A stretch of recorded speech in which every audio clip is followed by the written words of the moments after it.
कोंडागांव जिले के कई गांव के किसान पिछले कुछ महीनों से अपनी बाड़ी, खेतों और नहरों में लगे सिंचाई मोटर पंप चोरी की घटनाओं से परेशान होकर आज सैकड़ों की संख्या में कलेक्टर के पास शिकायत लेकर पहुंचे। किसानों का आरोप है कि चोरों एवं चोरी की सिंचाई मोटर पंप खरीदने वालों के नाम के साथ पुलिस में शिकायत करने के बाद भी पुलिस थाना फरसगांव के द्वारा कोई ठोस कार्रवाई नहीं की जा रही है। ग्राम फासंगी, गहिरबहार, पांडे, आठ गांव, जंगदई, चिचाड़ी, पाटला, खरगांव, भानपुरी, गट्टी, पलना, पतोड़ा, फरसगांव, रांधना, बानगांव सहित कई अन्य ग्रामों किसानों का कहना है कि फरसगांव में हमने जो रिपोर्ट दर्ज कराई है उसमें चोरों के नाम भी शामिल थे। इसके बाद भी पुलिस ने अब तक कोई ठोस कदम नहीं उठाया, जबकि चोर जिस पंचायत के निवासी हैं उस ग्राम पंचायत के द्वारा चोरों पर जुर्माना भी लगाया गया। किसानों का आरोप है कि कुछ व्यक्तियों के द्वारा थाना प्रभारी को रिश्वत दी गई, जिससे पुलिस की निष्क्रियता पर सवाल खड़े हो गए।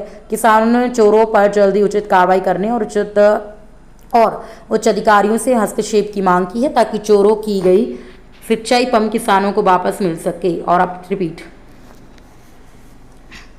किसानों का आरोप है कि कुछ व्यक्तियों के द्वारा थाना प्रभारी को रिश्वत दी गई है, जिससे पुलिस की निष्क्रियता पर सवाल खड़े हो रहे हैं। किसानों ने चोरों पर जल्दी उचित कार्रवाई करने और उच्च अधिकारियों से हस्तक्षेप की मांग की है, ताकि चोरी की गई सिंचाई पंप किसानों को वापस मिल सके और अपराधियों के खिलाफ सख्त कार्रवाई की जा सके।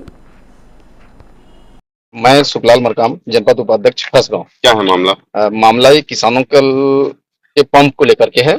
हमारे फरसगांव क्षेत्र के किसान बहुत सारे गांव से हैं जो त्रस्त नदी नालों के किनारे में जो पंप लगा करके सिंचाई का एकमात्र साधन है, जो टूल पंप हो या बोरवेल्स हो, ये किसान जो भारी अपने मेहनत के साथ लगाए हुए हैं, इनको उस क्षेत्र के ऐसे तस्कर हैं जो सामूहिक रूप से पंपों को निकाल करके जो है वायरिंग दुकानों में बेचा करते हैं।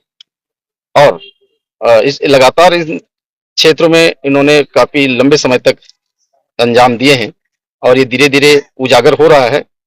और ये जो बरकई क्षेत्र में है, बरकई गांव के जो प्रभावशाली लोग हैं, वहाँ के पंचायत के प्रमुख लोग हैं, ये आपस में चोरों को चिन्हांकित करके बैठक बुला करके जो है आपस में दबाने का कोशिश की है इस केस को।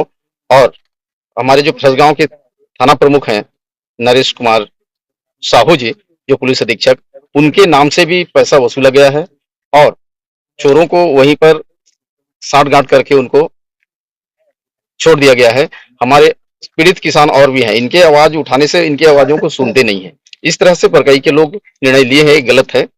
सही न्याय हमारे किसान साथियों के साथ मिलना चाहिए। किसानों के द्वारा थाने में रिपोर्ट की गई है क्या? रिपोर्ट की गई हमारे किसानों के द्वारा, लेकिन उस रिपोर्ट के आधार पर हमारे थाना प्रभारी कुछ भी कार्रवाई नहीं कर रहे हैं। इसके चलते हमें आज जनदर्शन में कलेक्टर ऑफिस आना पड़ा और कलेक्टर साहब को हमने आवेदन दिए हैं सामूहिक रूप से, और वो आश्वासन दिए हैं कि इसके ऊपर त्वरित कार्यवाही की जाएगी।